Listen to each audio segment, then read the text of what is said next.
Señores, la extrema derecha ha triunfado en las últimas elecciones europeas. También ha subido el centro derecha. La pregunta es, ¿dónde están los votantes de izquierdas? Cada vez más países occidentales sucumben a los encantos de la extrema derecha, a la vez que los partidos de izquierda se descalabran. Tras arrasar en las elecciones europeas, Le Pen está a punto de tomar el gobierno de Francia. Y en Estados Unidos, Trump sigue liderando las encuestas incluso después de haber sido condenado. Que hablamos de extrema derecha, de ultraderecha, de derecha radical, de populistas nacionalistas. La ultraderecha ya gobierna en Italia, en Suecia ya forman parte del gobierno de coalición. En Países Bajos también están a punto de hacerlo.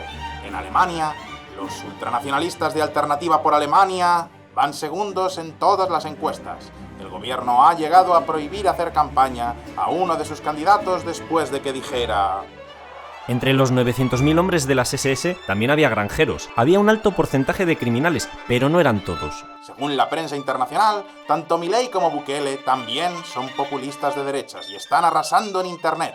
Los jóvenes, otrora de izquierdas, ahora admiran a Andrew Tate, que es calvo y sexy como yo, pero mucho más machista. Y cada vez son más de derechas, que ha quedado de ese idealismo juvenil. Los chavales de hoy en día han perdido los valores. Vivimos en una guerra cultural y todos tenemos que tomar partido. El bando progresista está en claro retroceso, la ultraderecha es imparable y por eso, en esta serie de vídeos os daré todas las claves. Bienvenidos a... La guerra cultural, episodio 1. El fin del socialismo.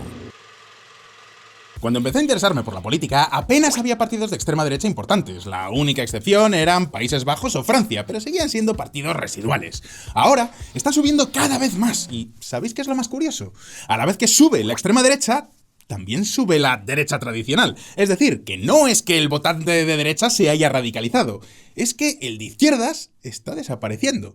Estamos ante un momento de cambio profundo radical en la política de todo el mundo. Algo tan profundo que se merece no uno, sino 4 vídeos. Una serie que he titulado La Guerra Cultural, donde voy a analizar las grandes ideologías que hemos tenido y cuál ha sido su evolución hasta nuestros días. Pero volvamos ahora con Francia. Ahora Le Pen ha obligado a Macron a adelantar las elecciones y todas las encuestas pronostican que ganará.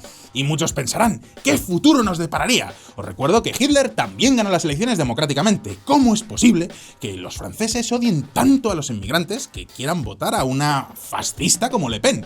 ¿Cómo pueden votar a un partido que detesta a los homosexuales de esta manera? ¿Qué me pasas aquí? A ver.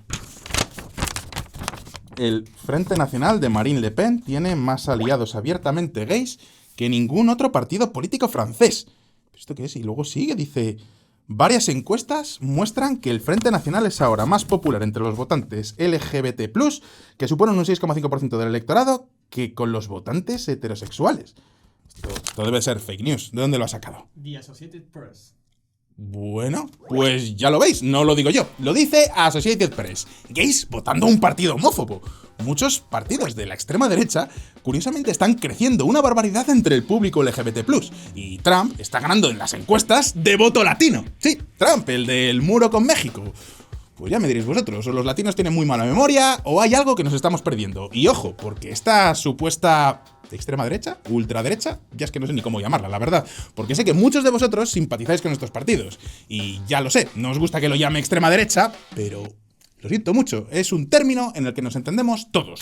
En el eje izquierda-derecha que todos manejamos son los partidos que están a la derecha de los partidos de la derecha tradicional. ¿Es una escala simplista? Pues sí, lo es, pero es que tengo que titular de algún modo los vídeos. Esa extrema derecha está creciendo lentamente en los lugares donde antes estaba la izquierda o la extrema izquierda, o como me dijo una vez una mujer en Francia... Voto a Le Pen porque no soy tan rica como para votar a Macron. Creedme si os digo que esta frase la escuché de verdad y tiene especial relevancia si ahora os digo que la mujer francesa en cuestión que me la dijo era transexual. Sí.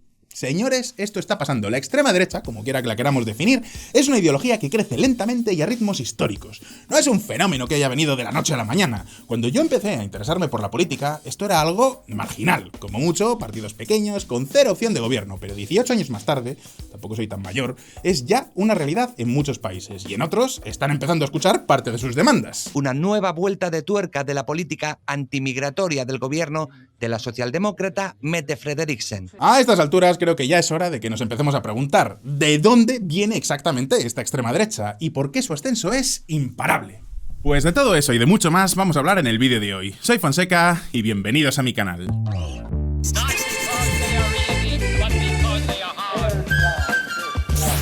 Ya sé lo que estáis pensando todos. ¿De verdad sigue siendo útil hablar de izquierda y derecha hoy en día? Hablamos de términos que datan del siglo XVIII. La historia cuenta que durante la Revolución Francesa, un 28 de agosto de 1789, la recién creada Asamblea Constituyente de Francia convocó a sus miembros a debatir el poder que debía tener la monarquía. Fue un debate acalorado, con unas 1.200 personas discutiendo si el rey Luis XVI debía conservar su derecho a vetar las leyes o, por el contrario, limitarlo. Por un asunto logístico y del azar, en el lado derecho de esa sala se ubicó el grupo que favorecía la monarquía, mientras que en el lado opuesto, en la izquierda, se agruparon los revolucionarios que exigían el fin de los poderes absolutos del monarca. Tenéis razón, la sociedad de ahora no se parece en nada a la de la Revolución Francesa. La izquierda y la derecha son inútiles, y sin embargo... Mirad a estas dos personas, son dos hombres propios de nuestra época. Ni siquiera están hablando, pero a que ya os podéis imaginar a qué partido vota cada uno. Vaya, a lo mejor eso de izquierda y derecha no está tan desactualizado. De hecho, ¿y si os dijera que la división izquierda y derecha va incluso más allá de las preferencias políticas? Por ejemplo, en la casa de tus sueños. Según un estudio del Pew Research, la inmensa mayoría de las personas de izquierdas sueñan con tener un piso en el centro de una ciudad, mientras que los de derechas prefieren una casa muy grande en el campo. ¿Y qué me decís de la música? Lo sé, tu gusto musical no debería tener nada que ver con tus ideas políticas, pero si vives en Estados Unidos ya sabes que si alguien escucha música country es muy probable que también vote al Partido Republicano. ¿Es un estereotipo? Pues sí, pero los estereotipos existen por algo. Y si no, que se lo digan a las Dixie Chicks. ¿Cómo? ¿Que no sabéis quiénes son las Dixie Chicks? Pues esta es una de las primeras grandes historias de grupo de música cancelado por sus ideas políticas. Ocurrió en el año 2003. El republicano George Bush ocupaba la Casa Blanca. Eran los años de la guerra de Irak, cuando todos los artistas pop del momento competían por ver quién gritaba más alto el no a la guerra. ¡Bush y Obama! ¡Me comen la banana! Gracias. Criticar a Bush estaba de moda e incluso Madonna se subió al carro con esta maravilla de videoclip.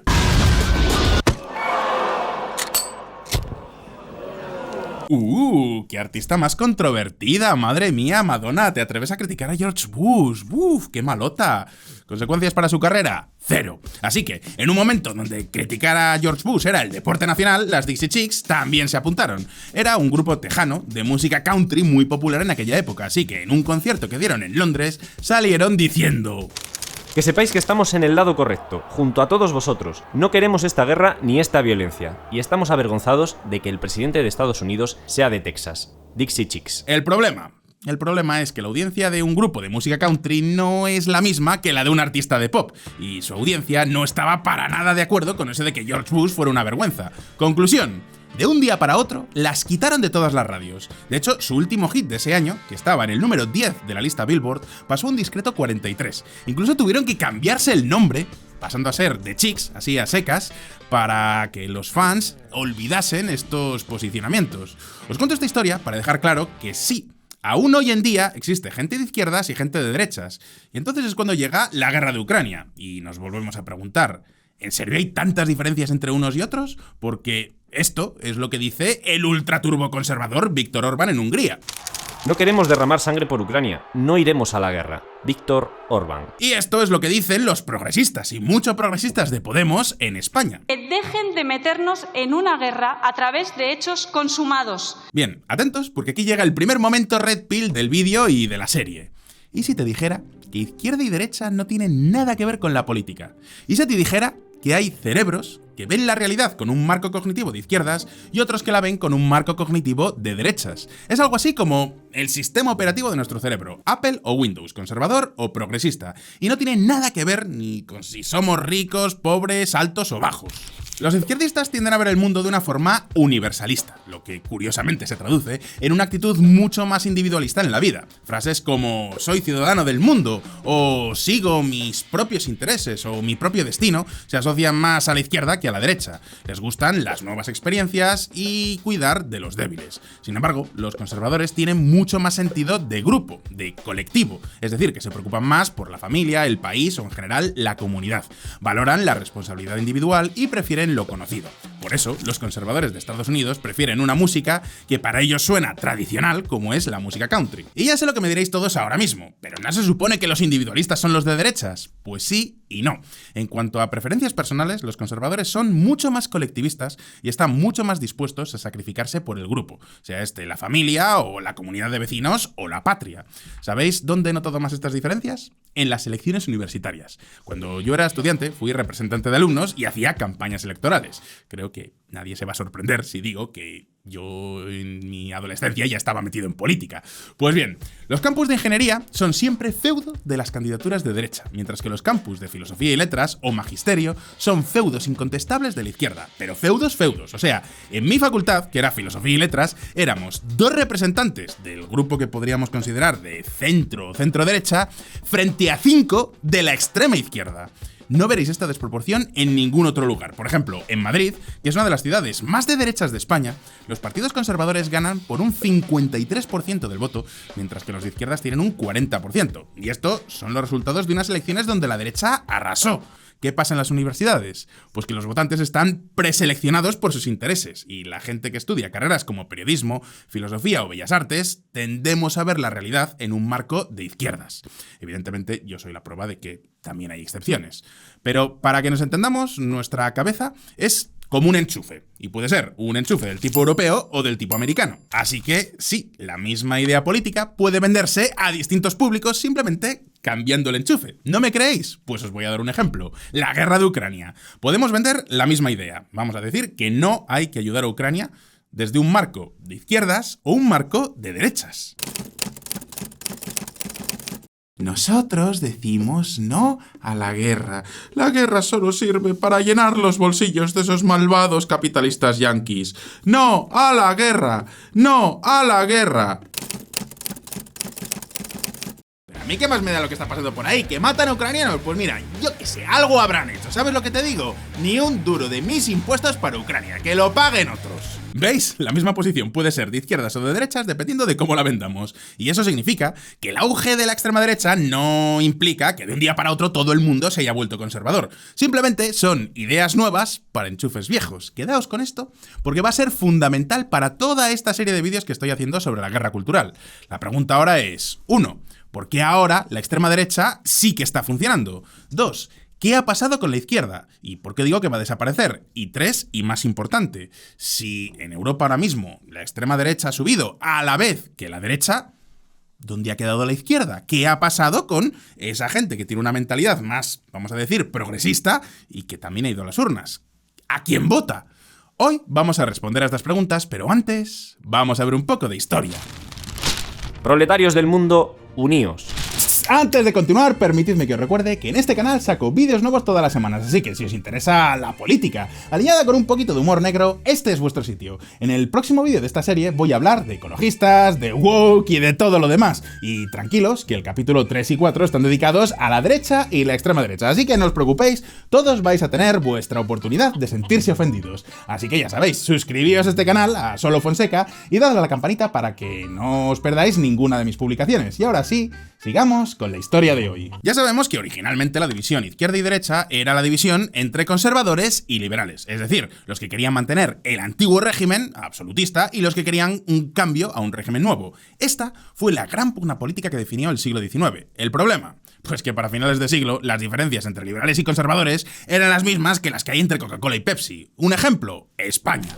La tensión entre liberales y conservadores dio lugar no a una, sino a 3 guerras, las llamadas guerras carlistas. Los carlistas defendían el antiguo régimen, con la Iglesia Católica y la monarquía unidos en un sistema basado en la tradición. Curiosamente, el Partido Carlista sigue existiendo, aunque como partido minoritario. Curiosamente, durante los años 70 llegó a formar parte de Izquierda Unida. En cualquier caso, para 1976, los liberales y los conservadores dejaron sus diferencias a un lado. Los conservadores terminaron aceptando la separación Iglesia-Estado y los liberales terminaron aceptando la monarquía. Conclusión, los años del turnismo en España, donde liberales y conservadores llegan a un acuerdo para repartirse el poder. 4 años tú, 4 años yo. Aquí tenéis la viñeta que lo ejemplifica a la perfección. Sube uno, baja el otro y España siempre en el potro. Y ojo, porque la misma dinámica que se daba en España se estaba dando en todos los demás países de Europa e incluso en Estados Unidos. El consenso liberal conservador era la idea hegemónica en todo Occidente. Vamos, el sentido común de la época. Simplemente podías elegir entre pequeñas variaciones de esta hegemonía, o un poquito más liberal o un poquito más conservador, pero en esencia no había grandes diferencias ideológicas. Y alguno dirá, entonces, ¿estaban todos contentos? Pues obviamente no. Fuera de ese consenso había un montón de grupos que para nada estaban contentos con el sistema. Estoy hablando de jornaleros maltratados por sus terratenientes, obreros explotados por los empresarios y mineros que se jugaban la vida todos los días. A esta gente le importaba poco la iglesia o la monarquía. Estaban completamente al margen de esos debates arcanos entre liberales y conservadores, pero tenían razones de sobra para protestar. Protestas, por supuesto, antisistema, que en muchos casos eran violentas y que se respondían con más violencia. ¡Cállate! ¿Vale? ¿Quieres callarte? Aquí vemos la violencia inherente al sistema. ¡Que te calles! Uy, venid a ver la violencia inherente al sistema. Pero no penséis que estas protestas estaban bien organizadas, ni muchísimo menos. Los primeros movimientos obreros ni siquiera tenían conciencia de ser movimientos obreros. Eran grupos completamente dispares. Anarquistas, socialistas utópicos, gente que sabía lo que no les gustaba, pero que no tenían claro por qué lo querían reemplazar, hasta que llegó un hombre. Y sí, aquí es cuando entra en escena el señor Karl Marx. En realidad, Marx no era el único. De hecho, escribió junto a Engels, que yo siempre he pensado, pobre hombre. O sea, creas una teoría política y te quitan del nombre así, porque patatas, ya lo podrían haber llamado marxengelismo, ¿no? Proletarios del mundo, uníos. Manifiesto comunista, Karl Marx y Friedrich Engels. En cualquier caso, para que os hagáis una idea, incluso la palabra comunista tenía un significado distinto al actual. En un primer momento, los comunistas eran los anarquistas que querían organizarse en comunas autogestionadas. Esta es una comuna anarcosindicalista. La dirigimos por turnos que cambian semanalmente. De ahí la palabra comunas comunista. Sin embargo, con el tiempo pasó a definir a los seguidores de Marx, pero la gran aportación de este hombre va mucho más allá de haber escrito unos libros. Aquí es cuando por fin se creó una nueva identidad política. ¿Cómo? Por un lado tenemos a los jornaleros del campo, por el otro trabajadores en las fábricas y por el otro lado a los mineros. Y así a otros tantos grupos desconectados entre sí pero con problemas similares. Así que los aglutinamos en torno a un significante vacío. Un significante vacío es una palabra a la que le dotamos de un nuevo significado. En este caso, la clase obrera o los proletarios, llamados así, porque era gente que tenía mucha prole, es decir, muchos hijos para que les ayudaran en el campo, en las fábricas, donde fuera. ¿Y cómo se define este significante vacío? Pues por contraposición a un antagonista, en este caso, la burguesía capitalista. Quedaos con esta imagen porque va a ser fundamental a través de toda la serie de vídeos. Este es el esquema básico de cómo se crea una identidad política, algo fundamental.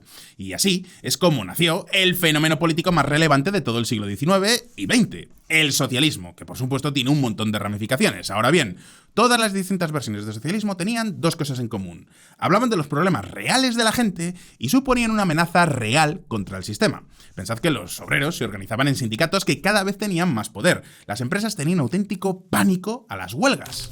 Concretamente, una de las huelgas más famosas fue la del 1 de mayo de 1886 en Chicago. Los altercados entre policía y sindicalistas se saldaron con 7 policías y 4 civiles muertos, junto a 170 heridos. Desde entonces, el 1 de mayo se celebra como el Día Internacional del Trabajador. Y aquí creo que nadie me podrá acusar a mí de ser un socialista. Ahora bien, no puedo negar que muchas de sus reclamaciones tenían sentido. Jornada laboral de 8 horas, vacaciones, seguridad laboral. En fin, no hablamos de reclamaciones absurdas, precisamente. Conclusión, podemos dividir a los socialistas en dos grandes ramas. Comunistas revolucionarios, que quieren acabar con el capitalismo de forma violenta, y socialdemócratas, que tienen los mismos objetivos, pero quieren lograrlos mediante la participación democrática. Así es como empiezan a surgir partidos socialdemócratas en toda Europa e incluso en los Estados Unidos. Ojo, cuando pensamos ahora en un socialdemócrata, nos viene a la cabeza alguien pues como esto.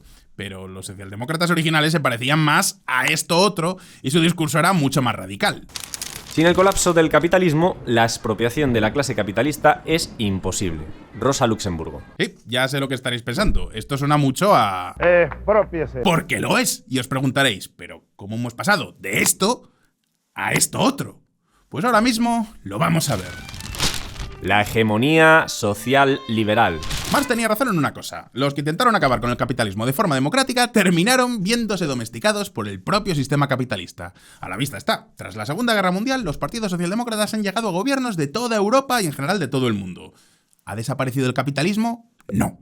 Ahora bien, es justo reconocer que estos partidos sí han supuesto cambios profundos. Por ejemplo, en 1946 los laboristas llegaron al poder en Reino Unido con Clement Attlee y nacionalizaron media economía. Desde entonces, casi todas las reclamaciones de la clase obrera del siglo XIX se han terminado convirtiendo en derechos. Derechos que ahora nos pueden parecer indiscutibles, incluso a los de derechas y por supuesto a los de izquierdas. ¿Queda alguien ahora que discuta la jornada laboral de 8 horas?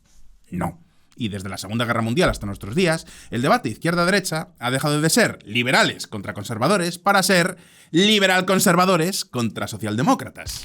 En Reino Unido están los laboristas contra los conservadores. En Estados Unidos, los demócratas absorbieron a los socialdemócratas frente a los republicanos que absorbieron a los conservadores. En España tenemos Partido Socialista contra Partido Popular. En todos los casos hablamos de una izquierda que defiende impuestos altos, derechos sociales y sindicatos versus una derecha que defiende libre mercado, impuestos bajos y valores tradicionales. El problema es que con el paso del tiempo esas diferencias entre izquierda y derecha se han vuelto a convertir en un Coca-Cola versus Pepsi. Incluso en Estados Unidos, la derecha ha terminado aceptando cosas como la sanidad pública, el estado del bienestar y cierta redistribución de la renta. Y la izquierda ha demostrado que es capaz de privatizar empresas, firmar acuerdos de libre comercio como cualquier otro ultraturbo neoliberal que se preste. Ejemplo, en España se acaban de liberalizar los trenes pese a que el gobierno es de centroizquierda en coalición con la extrema izquierda. Ay, si Marx levantara la cabeza. Y ya sé lo que me dirá alguno. ¿Qué me dices de los valores? Pues sí, esos valores que tradicionalmente defiende la derecha versus los valores progresistas de la izquierda. ¿Qué pasa con esos eternos debates como el del aborto? Pues atentos a esta noticia. Francia inscribe en su constitución el derecho al aborto. De los 317 senadores que votaron, 267 votaron a favor y 50 en contra. Ya lo veis, consenso casi unánime con el apoyo de todos los partidos. Ojo, incluida la extrema derecha de Le Pen. ¿Dónde están esas diferencias insalvables entre izquierda y derecha? Como veis, estamos en un momento muy parecido al del consenso liberal conservador del siglo XIX. La nueva idea hegemónica ahora es el estado del bienestar, y los liberal conservadores y los socialistas están tan de acuerdo que en Europa han gobernado en coalición. Y mientras todo esto ocurre, malas noticias para los partidos de izquierdas, porque la clase obrera ha desaparecido. Lo que hasta los años 80 era el grupo social mayoritario, ahora está en franca decadencia. Pensadlo vosotros, ¿conocéis a alguien que trabaje hoy en día en una cadena de montaje? A no ser que seáis chinos o vietnamitas, lo dudo mucho. El nuevo grupo social mayoritario son los profesionales, es decir, la gente que tiene formación universitaria y trabaja en oficinas. ¿Recordáis esos sindicatos del siglo XIX? Pues en un país como Francia, famoso por sus protestas obreras, la afiliación ha caído a un 8%. Imagínate la impotencia que sentías políticamente con gente que votaba el PP, obreros de mono azul. ¿Significa esto que ya no hay grupos marginados por el sistema? Por supuesto que no.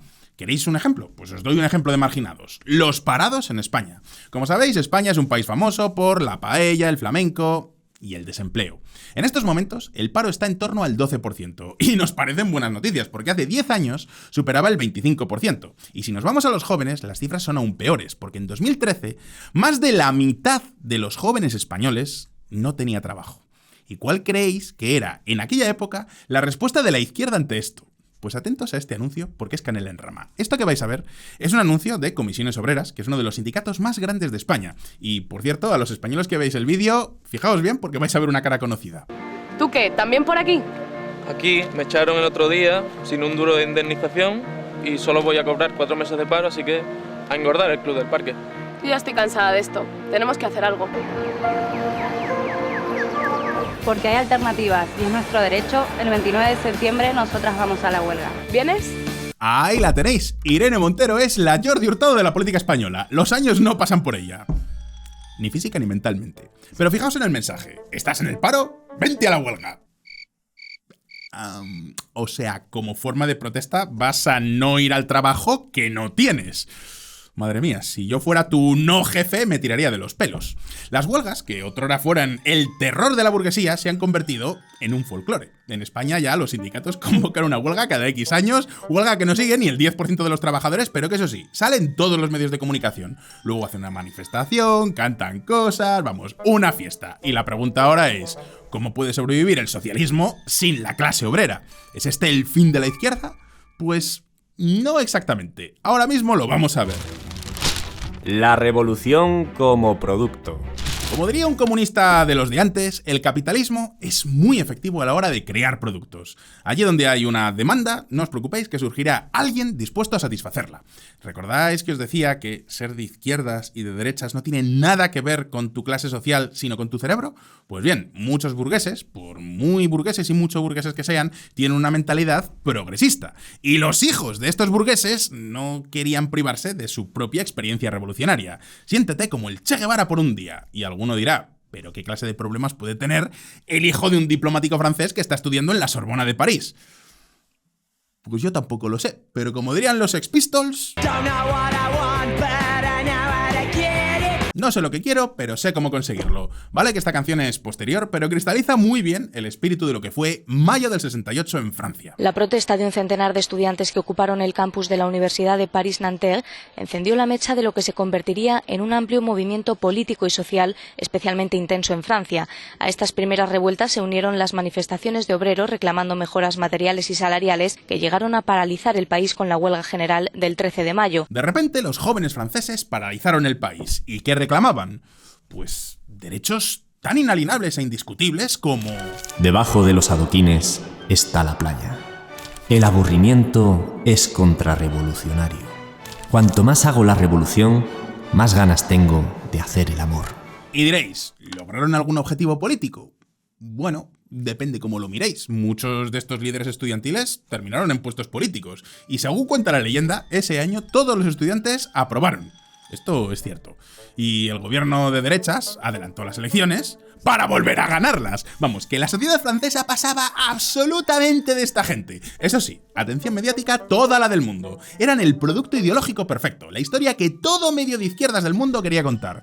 Y todo medio de derechas también, pero para criticarlo. Pero esperad un momento, porque los franceses no eran los únicos jóvenes de clase media que querían protestar. En Estados Unidos también hubo protestas. Además, estos sí que tenían una causa. Walter, no creo que este asunto tenga relación con Vietnam.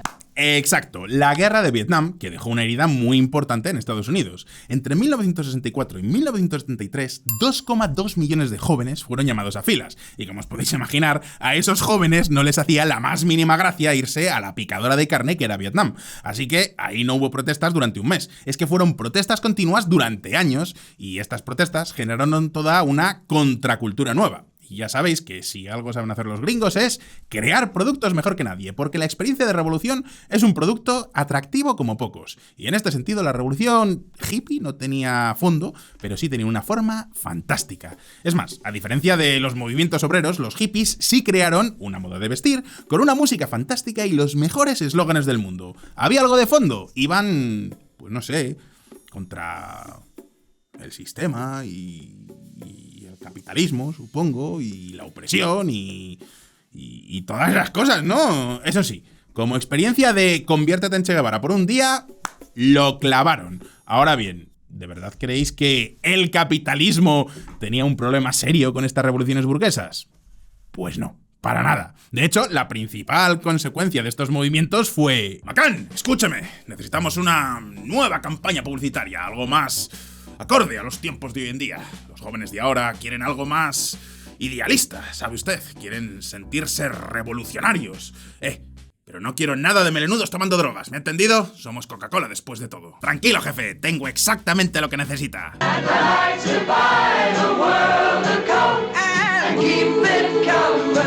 I like to buy the world a Coke and keep it company. Que estamos ya. La canción llega a decir que lo que el mundo necesita ahora es the real thing. Claro que sí, hombre. La auténtica revolución es comprarles a todos los niños del mundo una Coca-Cola. Da igual el color de su piel, el dinero solo tiene un color.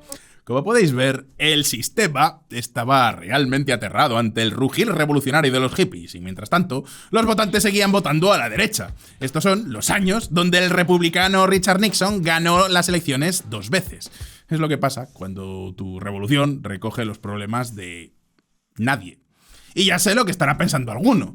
Entonces, Fonseca, ¿estás diciendo que no existen problemas ni contradicciones en el capitalismo? ¿De verdad no hay grupos marginados por el sistema que sí tienen razones para protestar? Pues claro que los hay. Pero de eso vamos a hablar en el próximo capítulo de esta serie. Y atentos, porque ese va a ser mucho más actual. Vamos a hablar de los derechos LGTB+, los negros en Estados Unidos y de Greta Thunberg. Pero eso os lo dejo para la próxima semana. Mientras tanto, vamos con vuestra sección favorita del canal. Vamos con OnlyFans. OnlyFans. Bienvenidos a OnlyFans, la sección donde hago fe de rata, respondo a los comentarios que me dejáis aquí abajo o os doy bibliografía, porque después de toda esta historia que os he contado, estoy seguro de que alguno querrá saber más. Así que aquí van unos libros donde podréis profundizar más. El primero que os recomiendo es The Righteous Mind, de Jonathan Haidt, uno de los libros más influyentes de las últimas décadas. Aquí hablan de cómo funciona nuestro cerebro a la hora de tomar decisiones morales. Y sí, aquí se explica muy bien la diferencia entre un cerebro de izquierdas y uno de derechas. ¡Ojo! Todo lo que dice está basado en evidencias científicas y experimentos sociales. Y llega a decir que el hecho de ser más conservador o más progresista podría transmitirse por genes. De verdad que lo recomiendo muchísimo, además se lee muy bien. Pero si queréis profundizar todavía más, os recomiendo a mi lingüista favorito, George Lakoff. En su obra No pienses en un elefante, desarrolla la teoría de los marcos cognitivos, pero si sois auténticos cafeteros, entonces os recomiendo que os vayáis a su auténtica obra maestra, Moral Politics, cómo piensan los liberales y los conservadores. Aviso, son 470 páginas y en Times New Roman 10. Pero si de verdad os interesa la política, porque sois activistas o estáis en un partido o queréis dedicaros al marketing electoral, pues os lo tendréis que leer. Y ya, finalmente, pues os voy a vender mi libro, porque sí, antes de ser youtuber, escribí, junto a mi buen amigo David Álvaro García, un libro que se llama El Método Podemos, marketing marxista para partidos no marxistas. En este libro analizamos la creación del partido Podemos, pero también hablamos mucho de marcos cognitivos, significante vacío. Creo que ya no está en versión papel, pero todavía lo podéis comprar en Kindle. Además, ojo, que incluye ilustraciones mías. Y ya, si queréis droga dura, o sea, si sois muy cafeteros y queréis llegar ya a lo más profundo de todo y queréis conocer más sobre todo de lo que es los movimientos populistas y la izquierda, os recomiendo la tesis de Íñigo Errejón, que la podéis encontrar en Google simplemente buscando así, tesis de Íñigo Errejón. Íñigo Errejón es un político español que es muy de izquierdas y que su tesis doctoral de verdad es una auténtica maravilla. Y La razón populista, de Ernesto Laclau. La razón populista de Ernesto Laclau y la tesis de Errejón. Son dos libros o dos obras muy duras, es muy difícil de leerlo. Están además escritas en un lenguaje que en algún momento parece que lo quieren oscurecer a propósito para que sea difícil de entender, pero son fundamentales, sobre todo para entender lo que es la creación de identidades políticas. Así que ahí tenéis deberes para esta semana. Y llegado a este punto, la pregunta es para vosotros. ¿De verdad creéis que estamos ante el fin de la socialdemocracia? ¿Qué otras consecuencias creéis que tuvo Mayo del 68 o los hippies? Y lo que es más importante, ¿os gusta que hable más de este tipo de temas, vamos a decir, sociales en el canal? Por supuesto que en ningún momento voy a dejar de hablar de política internacional, porque, oye, pues es de lo que me gusta hablar en la mayor parte de los casos, pero de vez en cuando, ¿os gusta que saque este tipo de cosas?